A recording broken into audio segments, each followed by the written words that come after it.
how have we been assigned to this particular part of the planet in terms of people, in terms of parents, in terms of people. This is in terms of existence in this planet. And the other question is, which again triggers my belief in God, is who's the person who controls our life before we are born and after our death? So you believe lots of things. So you believe before you were born you were somewhere, after you're dead you're going to be somewhere else, everything you believe. Too many assumptions. When you have so many assumptions, no way to approach truth, isn't it so? If you want to approach truth, the first thing is, you don't assume anything. Is it so?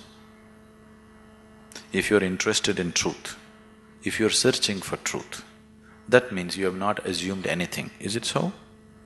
If you already made your assumption, you're just trying to find a confirmation for your assumption, that is not seeking truth. A true seeker of truth has no assumptions, he's just looking. Shall we just look or shall we try to confirm your assumptions?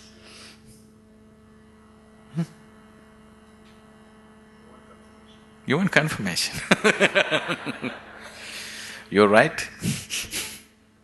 Does that get you any closer?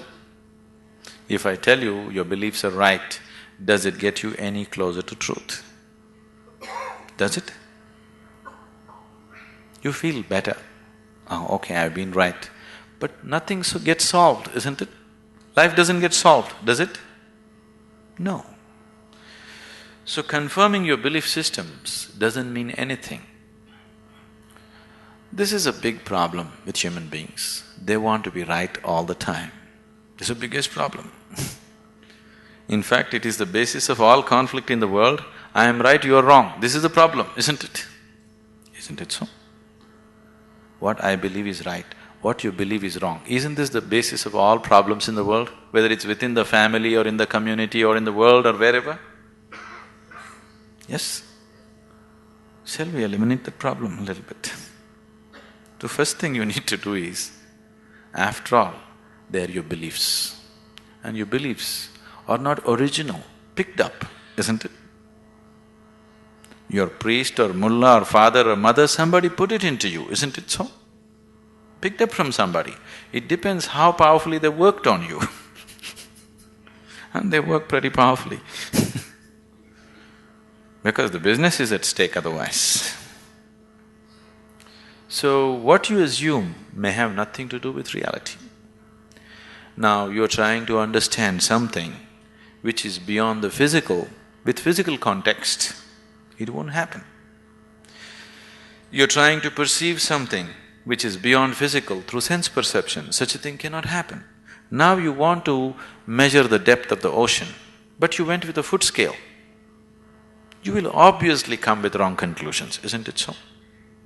If you want to measure the depth of the ocean, your first business is to get the right kind of instrument. Yes? Yes or no? That's your first business, that's all I'm saying. You want to know something beyond the physical.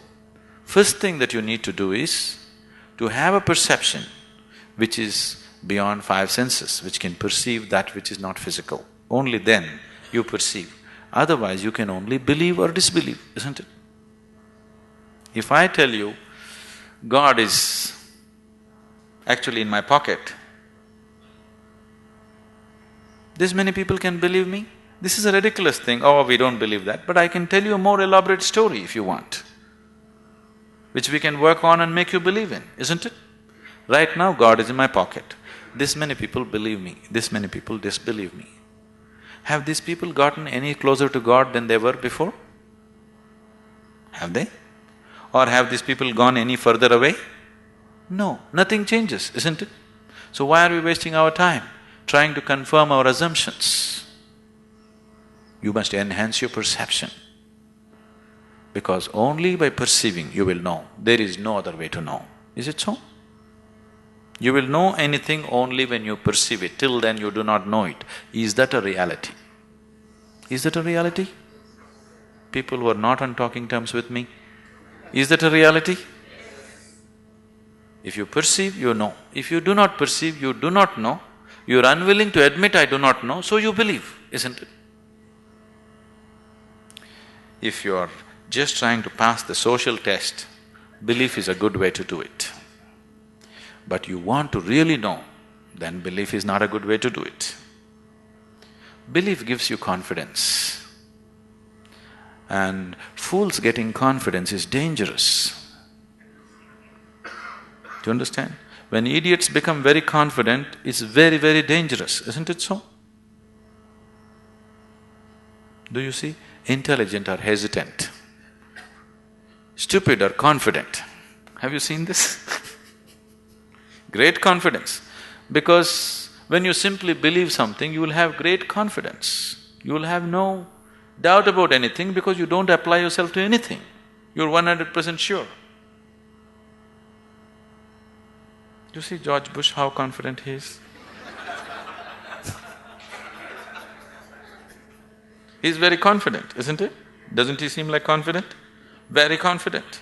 He came to India and declared, "I am a believer, I am a true believer." I thought, you don't have to say it, can't we see?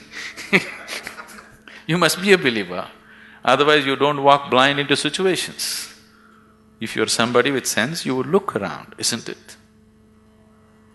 You would see what is there and what is not there, because you're a believer. Not just in God, in so many other things. The most sensible way to start your life is, what I know, I know. What I do not know, I do not know.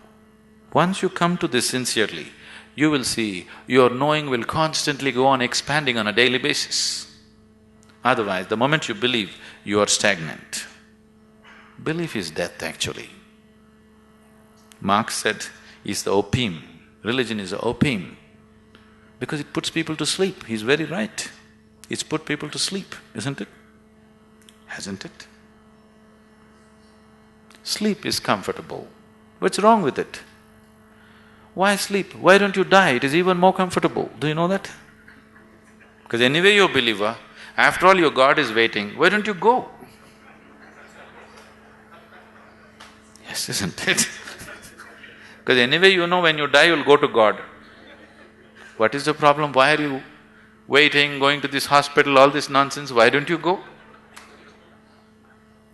Why are you delaying your progress towards God? That's not right. You're not a true believer, isn't it?